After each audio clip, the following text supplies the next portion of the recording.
Hello बच्चों, क्या हाल चाल। स्वागत है आपका to the magic platform of combat academy. तो बच्चों, आज हम बात करेंगे इंजीनियरिंग मैथमेटिक्स 2। जैसा कि हमने इंजीनियरिंग सेमेस्टर 1 में जिस तरह से हम अच्छा कर पाए, कमबैक एकेडमी अच्छा कर पाई, उसी तरह से सेमेस्टर 2 की जर्नी आज से स्टार्ट हो रही है और वो सीधे उड़ान भरेगी। आप निश्चिंत रहो, कैसे पढ़ाना है, क्या पढ़ाना है, बस विश्वास रखो, बस बिलीव रखो। अदर्स एकेडमी क्या कर रही है उनसे हमें कोई मतलब नहीं है, वो क्या कर रही है हम उसके बारे में हमें कोई जानकारी नहीं। बस आप प्रेम से मेरे लेक्चर्स को देख कर जाओ। मैं आपको आश्वासन देता हूं, मैं आज तक जितने भी आश्वासन दिया हूं, क्या आज तक गलत हुई है? आप कमेंट में टाइप करना, क्या सर जो आपसे प्रॉमिस करते हैं क्या वो पूरा नहीं करते हैं? आप जो भी चीजें हो आप क्लियर वे में लिखना। अगर आपकी सत्यता रहेगी तो मैं उस पर जरूर काम करूंगा, ऐसा नहीं है कि मैं काम नहीं करूंगा।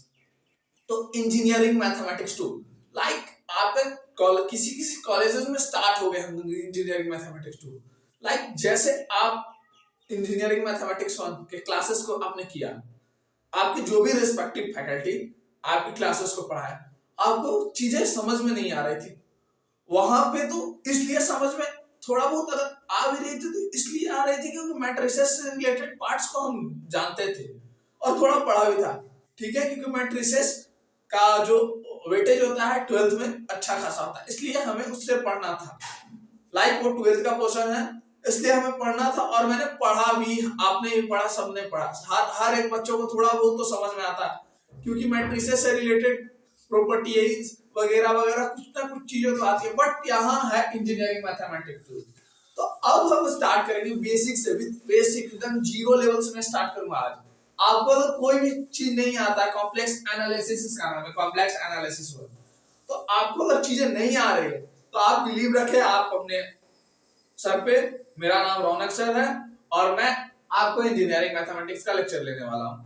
तो इंजीनियरिंग मैथमेटिक्स में आपको कोई भी डाउट्स हो आप पूछिए, मैं ट्राई करूंगा, अगर फ्री रहता हूं तो मैं आपके डाउट्स को लूंगा और जरूर आंसर करूंगा। अगर नहीं रहता हूं तो मैं नेक्स्ट वीडियोस में आऊंगा तो उस डाउट्स को क्लियर करूंगा। बट हाँ, क्लियर करूंगा। और कुछ चीजें मेंटरशिप, जो बच्चे हमारे मेंटरशिप प्रोग्राम में आए हुए हैं, तो बच्चों को क्या होता है कि मेंटरशिप प्रोग्राम के बच्चे को कल मैंने लाइव मीटिंग किया था, उसके थ्रू वीडियो कॉल कॉन्फ्रेंसेस के थ्रू उनका डाउट्स जो भी थे उसे मैंने क्लियर किया और चीजों को, जो चीजें नहीं समझ में आ रही है उसे मैं समझाने का कोशिश किया।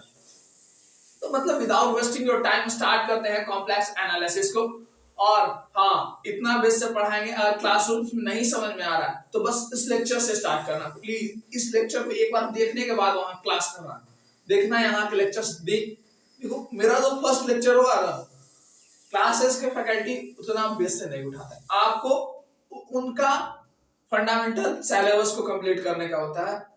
बट हाँ, अब क्या किया जाए, समय भी। बट हाँ, मेरा फंडामेंटल अलग होता है, मैं अकेले सारा सिलेबस भी देखूंगा, आपको अच्छे से मालूम है। और भी चीजें आएंगी, लास्टली आपके सोनू सर आएंगे जैसे आते थे, तो हाँ चीजें वैसे चलेगी। महामैराथन सीरीज आएगी, आप निश्चिंत रहो, हर चीजें बेहतर और सुदृढ़ तरीके से चलाई जाएगी कमबैक एकेडमी के चैनल पे। तो आप फिक्र की तो मतलब कोई टेंशन की तो कोई बात ही नहीं है। तो आप निश्चिंत होकर हम पे भरोसा रखें और कमबैक एकेडमी पे।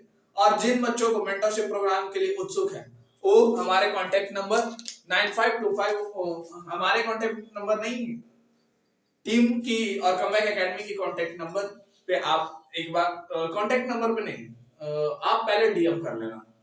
ठीक है, डीएम आप इंस्टाग्राम पे कमबैक एकेडमी इंस्टा पेज, ठीक, इंस्टा पेज COMEBACK एकेडमी, आप यहां से देख लेना। उससे पहले एक जरूरी बात और, यहां से डीएम कर लेना, कोई भी डाउट्स हो आप यहां पे पूछ लेना, क्योंकि बहुत सारी क्वेरीज होती है, क्योंकि पहले हर चीजों को जानना जरूरी होता है। तो आप यहाँ पे पहले अपना डाउट्स क्लियर कर लेना। और जिनको पोस्टर मिला होगा मेंटरशिप प्रोग्राम वाला, वहां से आप व्हाट्सएप से मैसेज कर सकते हो। नॉट कॉल, कॉल्स अलाउड नहीं है, कॉल आपके रिसीव नहीं किए जाएंगे। पहला चीज आपके कॉल्स रिसीव नहीं किए जाएंगे।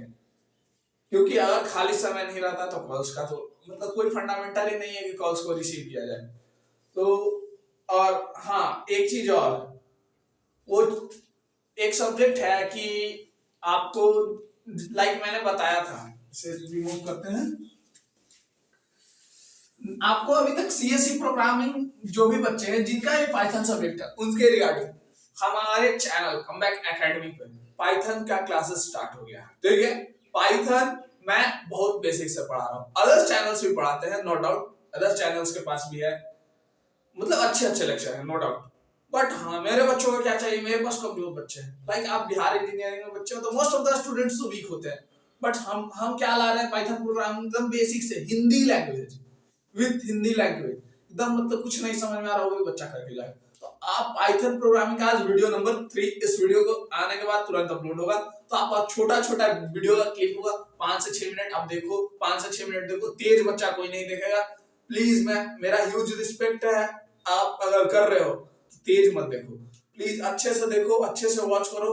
आपको अगर नहीं समझ में आया तब बोलना, वहां पे कोई इंट्रोडक्टरी वीडियो नहीं चल रहा है, ये नहीं बताया जाता है कि हाँ बस चीजें जो है उससे आप समझो और हाँ बेस्ट करो, क्योंकि वहां से बेस्ट निकल सकता है। You can do it. और पाइथन प्रोग्रामिंग के लिए वो लेक्चर जो भी आएंगे वो बेस्ट लेक्चर है, और 5 से 6 7 मिनट का वीडियो रहता है वहां पे, तो आप 6-7 मिनट डेली दो और कुछ ना कुछ सीख जाओ। 6 मिनट डेली दो और कुछ ना कुछ सीख जाओ। तो आज अपलोड हो जाएगा तो 3 लेक्चर्स हो जाएंगे, तो 6 या 18-20 मिनट का अप्रॉक्स वीडियोस है। आप 20 मिनट जाके वहां पे इन्वेस्ट करके देख सकते हो कि क्या आउटपुट निकल रहा है, और नो डाउट अदर प्लेटफॉर्म से तो बेहतर आउटपुट निकालूंगा, आप इतना याद रखो। ये मत सोचना कि सर एआई भले आपको दिखने में लग रहा है, देखो जहां चीजों की जिस चीजों की जरूरत होती है मैं उस वे में काम करता हूँ। ऐसा नहीं एआई को बनाने में मेहनत लगता है बहुत ज्यादा, जो मतलब बहुत चीजें दिमाग लगानी पड़ती है कि कैसे क्या सुदृढ़ तरीकों से चलाया जाए। तो प्रोग्रामिंग एक ऐसा चीज है कि प्रोग्रामिंग में इस बोर्ड से तो प्रैक्टिकली अच्छे से नहीं समझा पाऊंगा, क्योंकि 100% आई हैव नॉलेज, आप इतना मान के चलो मेरे को आता है। बट हाँ, इस बोर्ड से आप कहोगे एडीडी पढ़ा तो भाई मैं स्केल्स पकड़ूंगा तो स्केल्स तिरछा हो जाएगा, तो बहुत सारी चीजें प्रॉब्लम्स आएंगी। बट हाँ, हम काम कर रहे हैं। लाइक आपको एक और चीजें बताऊं कि 1 से 2 दिन और जो भी साउंड की क्वालिटी का ग्लिच है वो धीरे धीरे खत्म हो जाएगा। 1 से 2 दिन में जो नेक्स्ट लेक्चर आएंगे, मैं एक्सपेक्टेशन रखूंगा कि नेक्स्ट लेक्चर जो भी आएगा उस लेक्चर्स में वायरलेस माइक आ जाएगा और उसके साउंड क्वालिटी काफी बेहतर होंगे। तो मैं ट्राई कर रहा हूँ, आप लोग अगर सपोर्ट करोगे तो मैं जरूर ट्राई करूंगा। और हाँ, धीरे धीरे अब चैनल अपना मोनेटाइजेशन के करीब जा रहा है, तो चैनल मोनेटाइजेशन हो जाएगा तो कुछ हद तक थोड़ी बहुत चीजें तो अच्छी हो जाएगी, ऐसा नहीं। हाँ, और धीरे धीरे हम बेहतर करेंगे, और नो डाउट जब बेहतर हो जाएगा, और हमारा फर्स्ट प्रोस्पेक्टिव है हमारे क्लासरूम को इंटरेस्टिंग बनाना, तो मैं ट्राई करता हूँ पहले इंटरेस्टिंग, मतलब क्लास को इंटरेस्टिंग रूप से चलाया जाए। तो स्टार्ट करते हैं विदाउट वेस्टिंग योर टाइम। मैंने जितना समझाना था आज मैंने समझा दिया, और स्टार्ट करते हैं सीधे लेक्चर को। Complex analysis, complex analysis 1 minute में, देखो क्या है कि ये वीडियो को मैं हाफ एन आवर के अप्रॉक्स रखना चाहता हूँ, तो मैं 1 मिनट थोड़ा सा आपको थोड़ा लगेगा कि हाँ सरकार, पर थोड़ा सा मैं वीडियो का लेंथ चेक कर रहा हूँ, देन स्टार्ट करूंगा। हाँ, तो वीडियो के लेंथ तो उतने नहीं अभी हुए हैं, बट स्टार्ट करते हैं। 20-22 मिनट में टॉपिक जो भी है उसे कवर कर लिया जाए।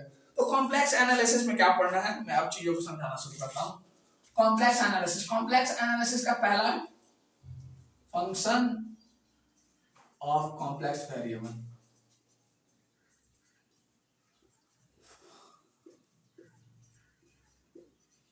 आपको डाउट होगा, मैं बताऊं कि 4 लेक्चर मैं लूंगा इसके ऊपर, 4 से 5 लेक्चर, मैक्सिमम 5 लेक्चर, 5 लेक्चर में मैं इसका जो भी होगा कंप्लीट कर लूंगा। ठीक है, जितनी भी चीजें होंगी मैं कंप्लीट कर लूंगा, 5 लेक्चर से ज्यादा मैं इस पे समय नहीं दूंगा। इसके बाद जो इसके अगले पार्ट हैं उसमें मैं 7 लेक्चर से ज्यादा समय नहीं दूंगा। तो मैं ओवरऑल 12 लेक्चर में आपको कॉम्प्लेक्स एनालिसिस पूरे अच्छे तरीके से पढ़ा दूंगा। 12 लेक्चर में मैं आपको कॉम्प्लेक्स एनालिसिस पूरे अच्छे तरीके से पढ़ा दूं।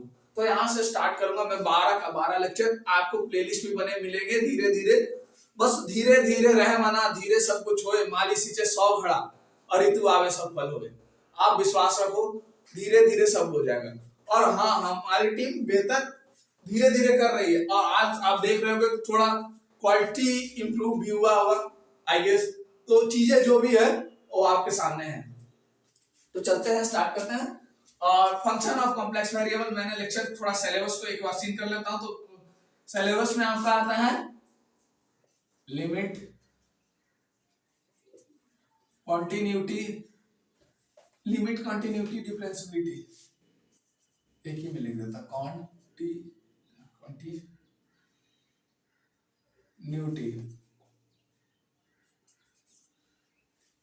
डिफरेंशिएबिलिटी।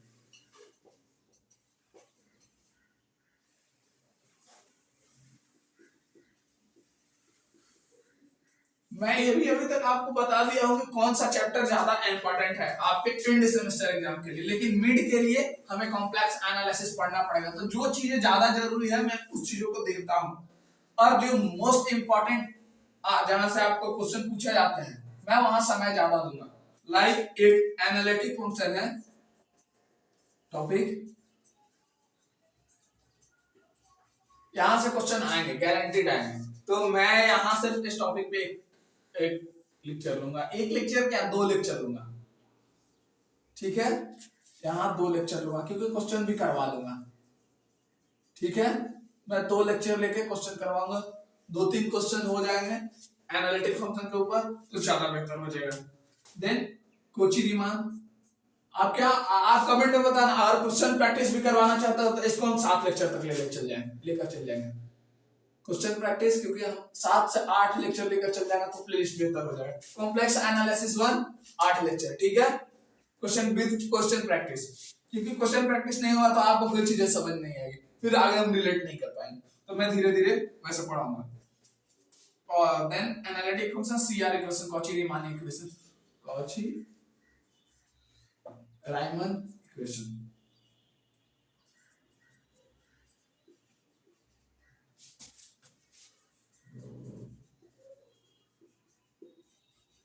ठीक है। इन कार्टेशियन और polar form,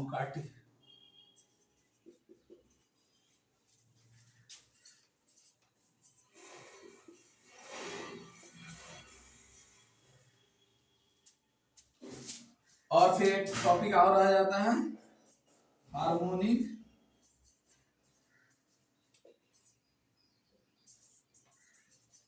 function and harmonic conjugate.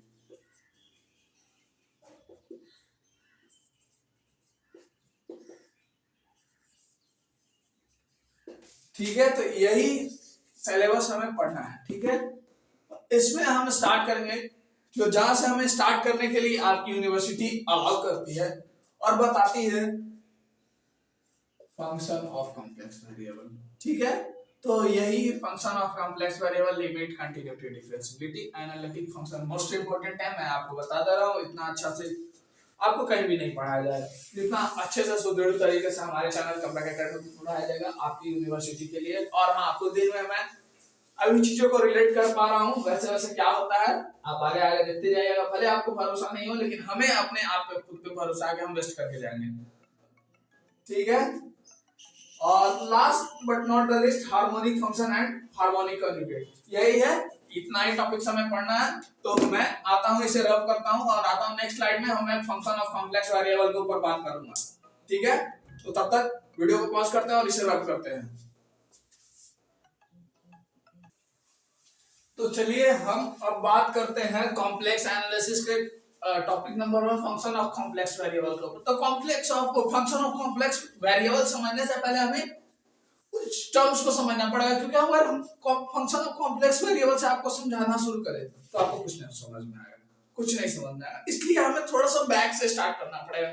और यही चीजें क्या करते हैं क्लासरूम में टीचर्स, यहीं से स्टार्ट करते हैं, सीधे आपको टॉपिक से स्टार्ट करेंगे। वो पीछे नहीं जा सकते, वो टॉपिक को गायब कर सकते हैं। हमारे मतलब आधुनिक शिक्षक ह्यूज रिस्पेक्ट इसके साथ मैं बता रहा हूँ कि हम उनके आदर करते हैं, काफी सम्मान करते हैं सर का, बट वो कुछ टॉपिक्स को सर गायब कर देते हैं, बट हाँ बेसिक्स से स्टार्ट नहीं करते हैं, इसलिए बच्चों को चीजें समझ में आने में दिक्कत होती है। तो चलिए हम स्टार्ट करते हैं। तो function of complex variable start करने से पहले हम समझेंगे कॉम्प्लेक्स नंबर होता क्या है, ठीक है, ताकि मतलब कॉम्प्लेक्स नंबर को समझेंगे, फिर कॉम्प्लेक्स वेरिएबल को समझेंगे, देन हम समझेंगे कि फंक्शन ऑफ कॉम्प्लेक्स वेरिएबल क्या होता है, देन हम समझेंगे कि फंक्शन ऑफ कॉम्प्लेक्स वेरिएबल क्या है।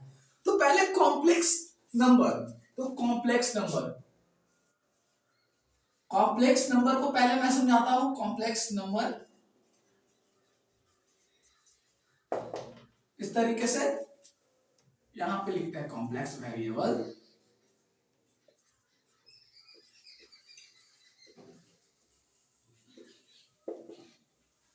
यहां पे लिखते हैं फंक्शन, यहां शायद दिख नहीं रहा होगा तो मैं बच्चा यही लिख देता हूं फंक्शन ऑफ कॉम्प्लेक्स वेरिएबल, हमें तो चीजें समझ में आ जाएगी।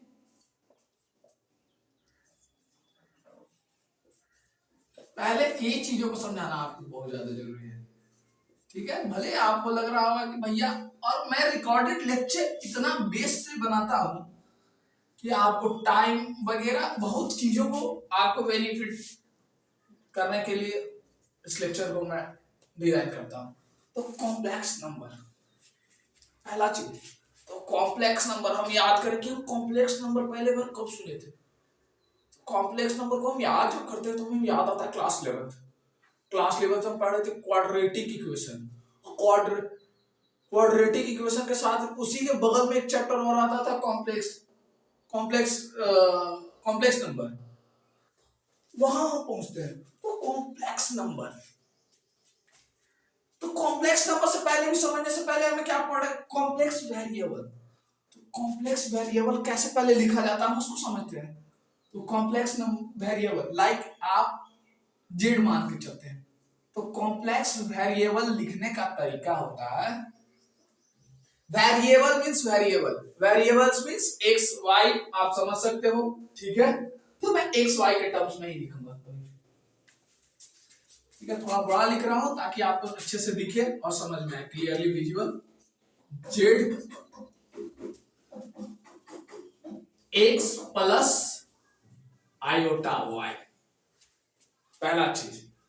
आप इस टर्म्स को नहीं समझ रहे हो, आयोटा कैसे आता है मैं उसको समझाता हूं, ठीक है। तो पहले मैं आयोटा की, लाइक अगर आपको रूट अंडर 9, तो बाहर क्या निकालोगे, बाहर क्या आएगा आंसर 3, ठीक है।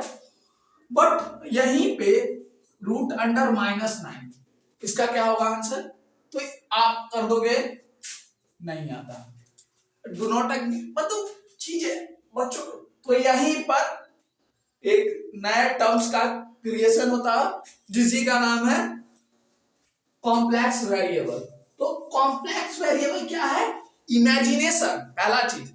कॉम्प्लेक्स वेरिएबल जो क्या है, आयोटा क्या है, इमेजिनेशन है, ठीक है। तो हम समझेंगे यहाँ पे जो -9 का रूट आ गया था, तो यहाँ आपके अकॉर्डिंगली तो इसका रूट एग्जिस्ट नहीं करता है, बट मैथ्स के टर्म में इसका रूट एग्जिस्ट करता है, जिसे हम काल्पनिक, इमेजिनरी, आयोटा मतलब काल्पनिक, काल्पनिक इमेजिनरी, ठीक। तो इमेजिनेशन में इसका मैथ्स में वैल्यू एग्जिस्ट करता है, तो उसी को तो हम उसे एक्स प्लस आयोटा वाई के फॉर्म में लिख रहे हैं, ठीक है। तो मैंने कॉम्प्लेक्स वेरिएबल को इस तरीके से लिखा जाता है। क्या आप समझ चुके हैं, समझ जाना तो बता देना कि सर कॉम्प्लेक्स वेरिएबल समझ में आ गया था, ठीक है। क्योंकि लेक्चर तो रिकॉर्डेड नहीं है, रिकॉर्डेड ही है, और मैं लाइव चैट तो आपका देख नहीं रहा हूं कि आपका चैट चलते रहे और पढ़ते रहो, बट हाँ आप बताना कमेंट में कि हाँ सर समझ में आया, ठीक है। तो अब चलते हैं कॉम्प्लेक्स नंबर। तो जब वेरिएबल समझ लिए तो नंबर क्या होता है, नंबर का मतलब होता है कांस्टेंट टर्म, लाइक आप समझो a = 5 है, b = 6 है, लाइक इसी तरीके से हम आप और भी मान सकते हैं, लाइक e = 8 है, g = 9 है, ऐसे भी करके कुछ भी लिख सकते हैं, क्योंकि नंबर का बात होता है, ठीक है। तो कॉम्प्लेक्स नंबर क्या होता है? तो जैसे कॉम्प्लेक्स वेरिएबल होता है उसी तरीके से कॉम्प्लेक्स नंबर भी होता है। एक मिनट, वीडियो को पॉज कर रहा हूं, एक इंपॉर्टेंट कॉल है। तो अब कंटिन्यू करते हैं। तो कंटिन्यू जब हम कर रहे हैं तो कॉम्प्लेक्स नंबर, तो कॉम्प्लेक्स नंबर को हम किस तरीके से लिख सकते हैं? लाइक अगर यहां पे हम लिखना चाहें तो कॉम्प्लेक्स नंबर हमारा क्या हो जाएगा? हम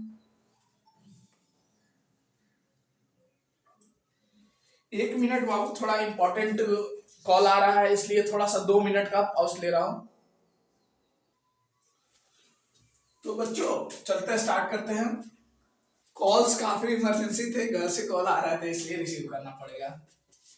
हाँ, जीवन में एक चीज याद रखना बच्चा, गार्जियंस का हर कितना भी जीवन में बड़ा हो जाओ लेकिन गार्जियन से हमेशा बात करो, क्योंकि गार्जियन आपके लिए इंपॉर्टेंट है। तो जेड यहाँ पे मैं इस ए टर्म को, क्योंकि यहाँ पे जो टर्म्स है वो कांस्टेंट है, ठीक है। तो मैं अगर 5 प्लस 6 आयोटा ना करके हम ए प्लस आयोटा बी ऐसे भी लिख सकते हैं, ठीक है।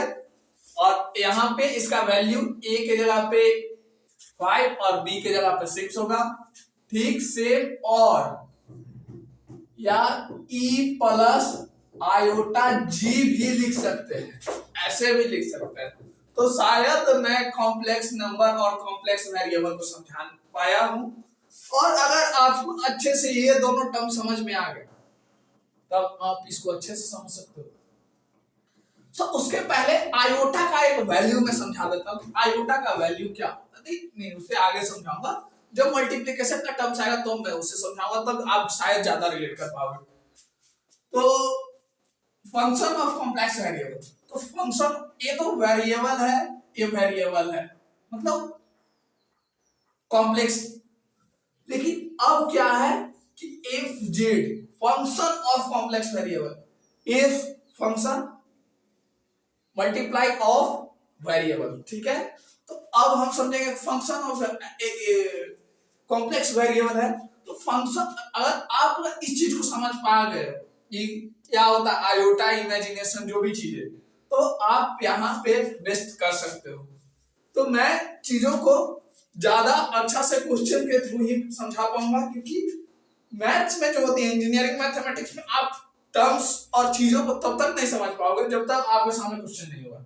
तो मैं आज बेसिक करवा दूंगा, लेकिन नेक्स्ट जो क्लास आएगा उसमें क्वेश्चन करवाऊंगा, जिससे आप इन सारे टर्म्स को अच्छे तरीके से और विथ रियल लाइफ एग्जांपल के साथ मैं उस चीजों को बताऊं, ठीक है। तो स्टार्ट करते हैं। फंक्शन ऑफ कॉम्प्लेक्स, तो फंक्शन ऑफ कॉम्प्लेक्स वेरिएबल जो होता है वो कॉम्प्लेक्स और वेरिएबल और उसका फंक्शन। तो फंक्शन में आप ऐसे लिख सकते हैं, आपके क्वेश्चन में होगा log z, ठीक है, log x, ऐसे ऐसे करके आएगा। फिर जेड स्क्वायर, 3z स्क्वायर, ऐसे ऐसे करके आते हैं। तो आप 3 log z ऐसे ऐसे करके, तो ये सब जो होते हैं function of complex variable mix होते हैं। तो इसे आप शायद function of complex variable, complex variable और कॉम्प्लेक्स नंबर को आपने शायद समझ पाया। तो आते हैं नेक्स्ट स्लाइड में, जहां हम बात करेंगे कॉम्प्लेक्स नंबर के एडिशन, कॉम्प्लेक्स नंबर के मल्टीप्लिकेशन, कॉम्प्लेक्स नंबर के सब्सट्रैक्शन, कॉम्प्लेक्स नंबर के डिवीजन। क्योंकि ये चारों चीजें जब आप समझोगे तब आप एक काबिल हो पाओगे, एक मतलब कॉम्प्लेक्स वेरिएबल का आपको बेस तैयार हो जाएगा, जहां से आप चीजों को समझना। आपके क्लास में स्टार्टेज कोई भी टॉपिक हो पाएंगे या हो गए होंगे, तो आप ये वीडियो देख के जाओगे तो आप रिलेट कर पाओगे, आप समझ पाओगे। तो चलते हैं, वीडियो को पॉज करते हैं और इसे रब करते हैं, और जहां हम बात करेंगे addition, subtraction, multiplication and division, ठीक है। मैं चारों टर्म्स के ऊपर बात करूंगा। तो बच्चों अब हम बात करेंगे कॉम्प्लेक्स नंबर के एडिशन, सब्सट्रैक्शन और मल्टीप्लिकेशन, डिवीजन के ऊपर। तो पहले मैं कॉम्प्लेक्स नंबर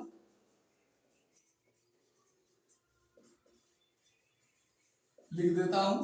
तो कॉम्प्लेक्स नंबर क्या था? a प्लस आयोटा b, जहां पे ये जो टर्म्स है वो सारे कांस्टेंट है, ठीक है। जेड इज इक्वल टू नहीं था, जेड इज इक्वल टू ऐसे था, ठीक है।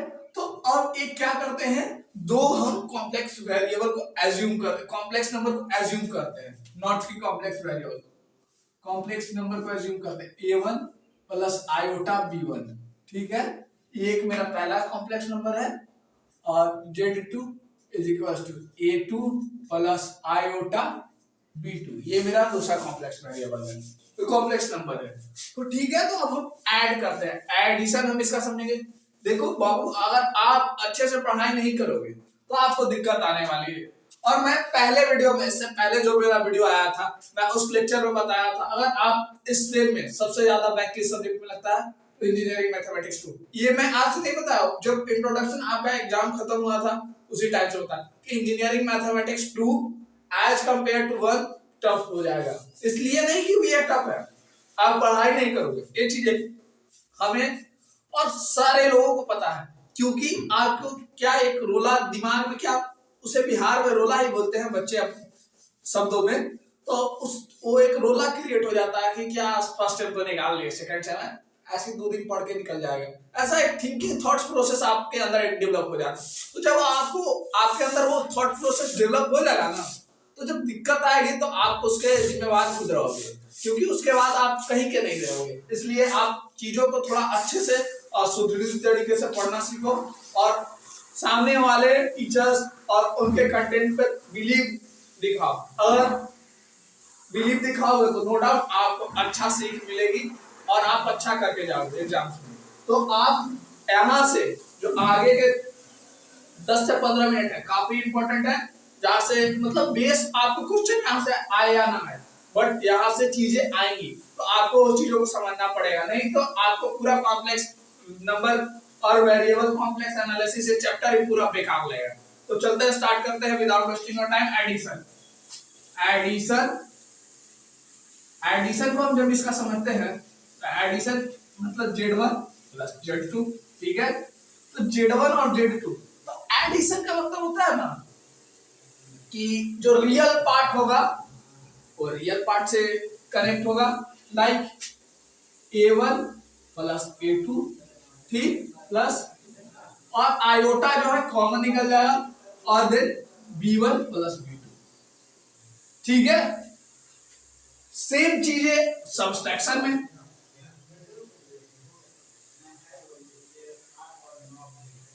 सब्सट्रैक्शन में Z1 माइनस Z2 करेंगे तो क्या होगा कि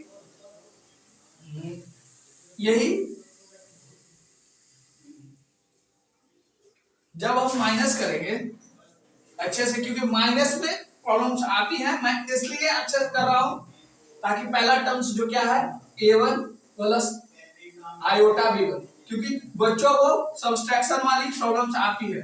थोड़ा इसे ऊपर लिख लेते हैं ताकि आपको अच्छे से विजिबल हो। मुझे थोड़ा लग रहा है कि नीचे का स्क्रीन थोड़ा नहीं शो हो रहा है। Z1 माइनस Z2, तो Z1 माइनस Z2 को हम जब समझेंगे A1 प्लस आयोटा B1, यही है पहला term, minus A2 plus iota B2, यही है दूसरा टर्म। तो अब हम क्या करेंगे, अब यहां से खेल शुरू होगा, A1 plus iota B1 minus में ये दोनों माइनस A2 और माइनस आयोटा B2, अब होगा यहां से, क्योंकि तब तक और इसके बाद अब जो सब्सट्रैक्शन होगा वो रियल पार्ट से और इमेजिनरी पार्ट से। तो अब A1 माइनस A2, ठीक, और प्लस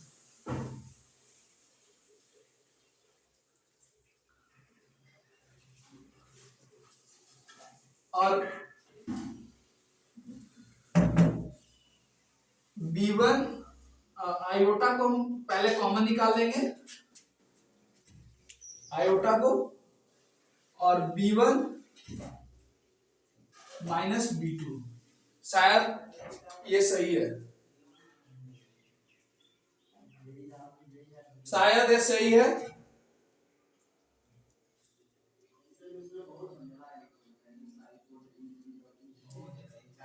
शायद ये सही है।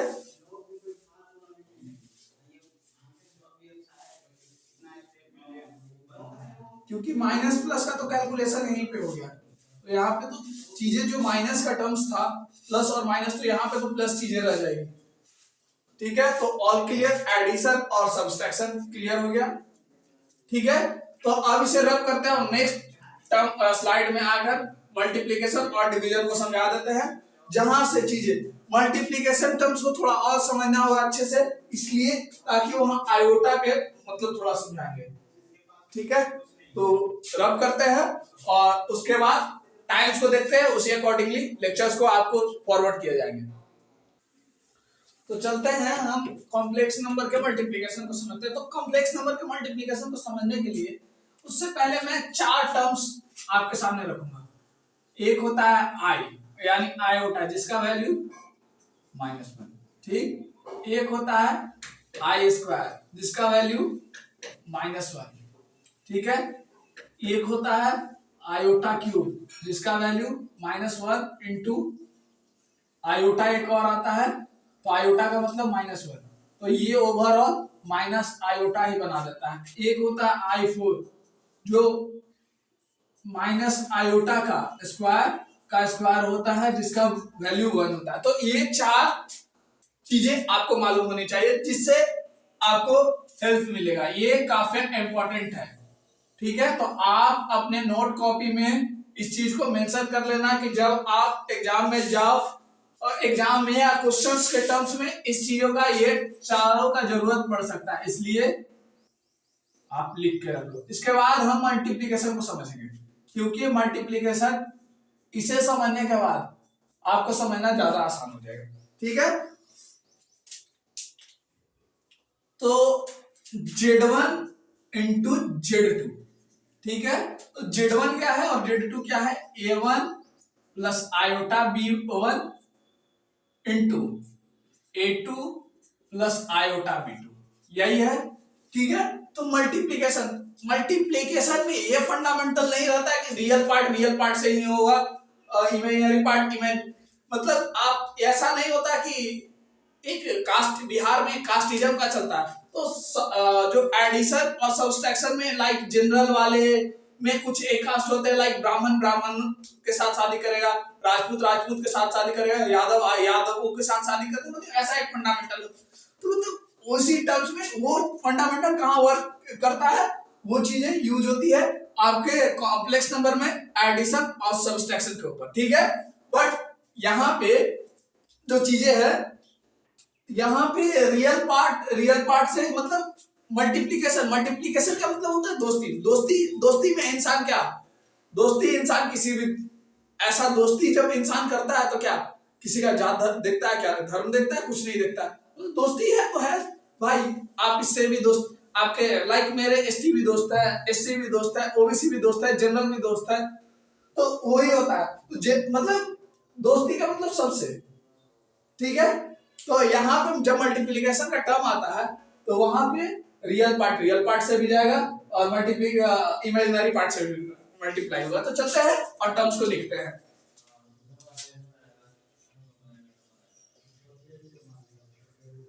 तो रियल पार्ट A1 का पहले यहां जाएगा, तो A1 इंटू A2 हो जाएगा, देन यही टर्म्स यहां जाएगा, तो यहां जब मल्टीप्लिकेशन होगा इससे तो बना देगा iota B1 iota B1 iota B2, ऐसा बनेगा। ठीक है, सेम आयोटा B1 नहीं, ऐसे नहीं बनेगा, एक iota B1, sorry sorry sorry sorry sorry, क्या ऐसे मल्टीप्लिकेशन गलत हो गया, यही टर्म्स इससे भी गुना होगा, तो आयोटा A1 B2 होगा ऐसे। ठीक है, अब ये टर्म इससे गुना होगा तो आयोटा B1 A2 या A2 B1। अब यही टर्म इससे गुना होगा,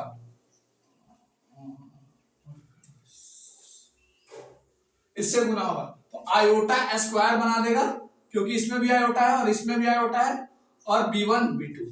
ठीक है, तो आयोटा स्क्वायर का क्या वैल्यू है उसे आप यहां पे एक टर्म्स और आते हैं जिसे हमें समझना बहुत ज्यादा जरूरी है। ठीक है, तो ये तो मल्टीप्लाई हो गया, ठीक है, बेसिक मल्टीप्लाई। अभी इसके आगे और जाएंगे। ठीक है, तो यहाँ पे एक चीज आप ऑब्जर्व किए होंगे कि रियल पार्ट जब रियल पार्ट से दोस्ती करता है, जब मल्टीप्लाई होता है तो रियल रहता है। ठीक है, वो तो मतलब एक अच्छा इंसान अच्छे इंसान से दोस्ती करता है तो अच्छा होता है। एक रियल लाइफ एग्जांपल के साथ, जब रियल इमेजिनरी के साथ मल्टीप्लाई हो रहा है तो क्या हो जाएगा, जब रियल इमेजिनरी के साथ मल्टीप्लाई हुआ तो इमेजिनरी बना दी। तो सेम चीजें आप समझो, लाइक आप अच्छे इंसान से दोस्ती करते हो तो अच्छा बनते हो अगर आप अच्छे हो तो, लेकिन आप अगर अच्छे हो और गलत इंसान के संगत में आ जाते हो तो आप गलत बन जाते हो, ओवरऑल आप गलत बनते हो। तो एक कहावत है वहां पे, संगत से गुण आता है संगत से गुण जात। तो वही चीज है, तो यहाँ भी जब आप सही हो, लाइक आपका एक दोस्त होगा कॉलेज लाइफ में, आप सब हो तो लाइक कुछ दोस्त स्मोकिंग वगैरह बहुत सारे दोस्त करते हैं, तो कुछ लड़के जो होते हैं उन्हीं के ग्रुप में जब सर्कल में आते हैं, कुछ लोग वहां से हट वहां रहकर भी नहीं कर पाते हैं, बट स्टिल कुछ लोग ऐसे होते हैं कि जो उनके सर्कल में आते हैं, जब उनके सारे बातों को मानना, असली दोस्त तभी, मतलब एक दोस्त का कहावत है कि असली दोस्त वही है जो हम कर रहे हो वही तुम करो। तो आप वो उसके काम को करने लगोगे तो वही हो गया। तो आप क्या सीखे, आप अपना काम आप अगर पढ़ने में तेज हो तो आप उसे सिखा पाए नहीं सिखा पाए, लेकिन हाँ वो अपना काम आपको सिखा दिया। तो यही है रियल पार्ट और इमेजिनरी पार्ट। ठीक है, तो आप यहाँ पे समझ पाए कि रियल जब रियल से गुना होगा तो रियल रहेगा, लेकिन रियल जब इमेजिनरी से गुना होगा तो ये इमेजिनरी बना देगा, और जब इमेजिनरी और इमेजिनरी से गुना होगा तो रियल बना देगा। ठीक है, तो रियल कैसे बना देगा, यहाँ पे रियल का आपको पहले मैं नोट एक लिखवा दिया हूं तो यहां से आप समझ सकते हो। तो ये हो गया मल्टीप्लिकेशन का टर्म, जिसे अब इसे थोड़ा सा और अच्छे से एक्सप्लेन कर देता हूं। A1 A2 और इसमें कॉमन लेना होगा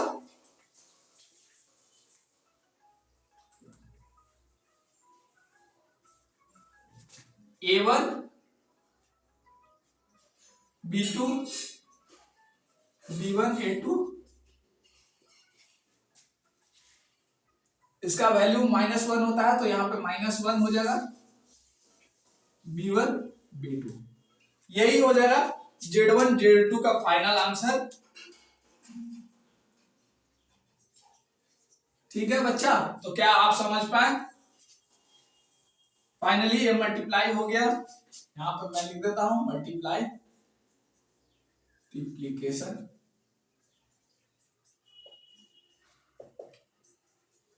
ठीक है, तो आप शायद यहां से समझ पाए होंगे। मेरे पास जो भी साधारण और सिंपल सी भाषा थी मैंने उस वे में इसे समझाने का ट्राई किया, और मैं यहाँ पे अब इसके बाद नेक्स्ट स्लाइड में आता हूं, तब तक इसे रब करता हूं, वीडियो को पॉज करता हूं।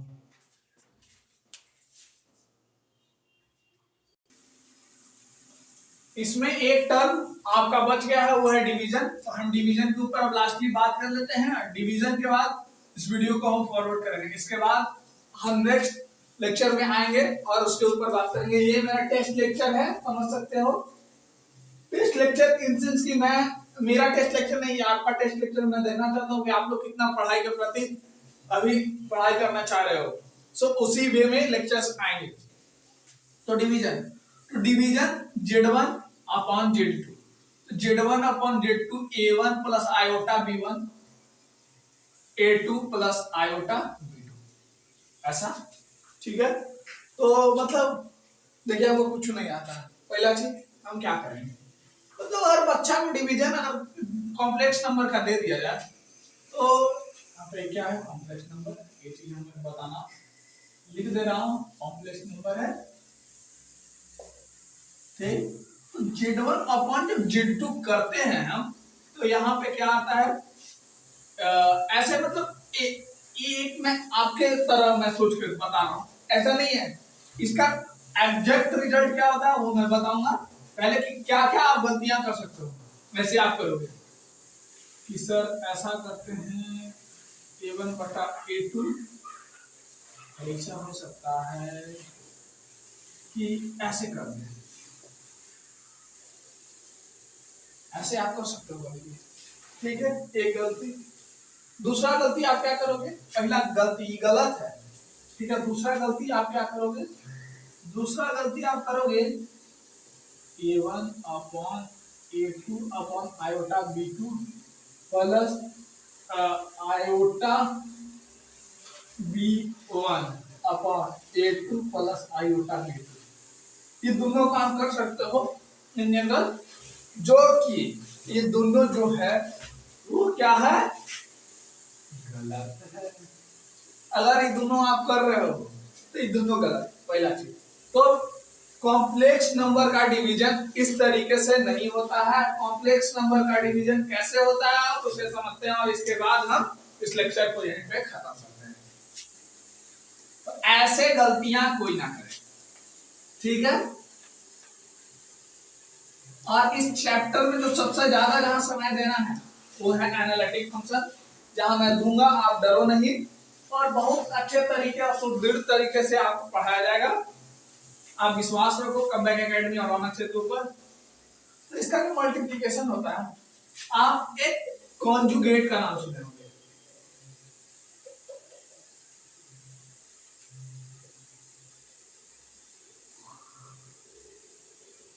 एक कॉन्जुगेट का नाम सुने हो, हर बच्चा सुनता है। तो एक कॉन्जुगेट, कॉन्जुगेट क्या होता है, अगर इसका कॉन्जुगेट क्या अगर निकालना है तो A1 प्लस आयोटा B1 का कॉन्जुगेट क्या होगा, A1 माइनस आयोटा B1। तो सेम इसका कॉन्जुगेट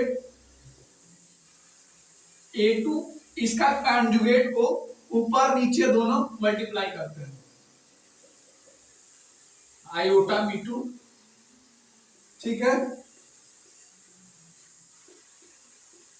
और इस तरीके से हम डिवीजन का जो भी फंडामेंटल होता है, लाइक अगर इसमें क्रॉस मल्टीप्लिकेशन आप कर लोगे तो इस तरीके से डिवीजन किया जाता है। सो इस लेक्चर को मैं यहीं तक रखता हूं। आप सब बताना क्या आपको एडिशन, डिवीजन, मल्टीप्लिकेशन और मतलब सब्सट्रैक्शन चारों टर्म्स अच्छे से कॉम्प्लेक्स नंबर के समझ में आया, कॉम्प्लेक्स नंबर क्या होता है समझ में आया, complex function of complex variable क्या होता है, कॉम्प्लेक्स वेरिएबल क्या होता है, ये सारे टर्म्स अगर आपको समझ में आ गए तो मैं नेक्स्ट लेक्चर से अच्छे तरीके से स्टार्ट करूंगा, जो मैं क्योंकि लेक्चर मैं देखना चाहता हूं कि आप लोग कितने पढ़ाई के प्रति इंटरेस्टेड हो। और हाँ, सारा बच्चा से एक रिक्वेस्ट है, सब्सक्राइब करना ना करना वो आपकी अपनी पसंद है, बट हाँ लेक्चर को शेयर करो ताकि आपके दोस्तों तक ये आवाज पहुंचे कि कमबैक एकेडमी पर इंजीनियरिंग मैथमेटिक्स स्टार्ट हो गया है। सो मिलते हैं नेक्स्ट वीडियो में, bye bye, take care, thanks for watching this video. और नेक्स्ट लेक्चर से साउंड क्वालिटी बेहतर हो जाएगी। सो अब ज्यादा फिक्र ना करें, धीरे धीरे हम लोग क्वालिटी पे काम कर रहे हैं।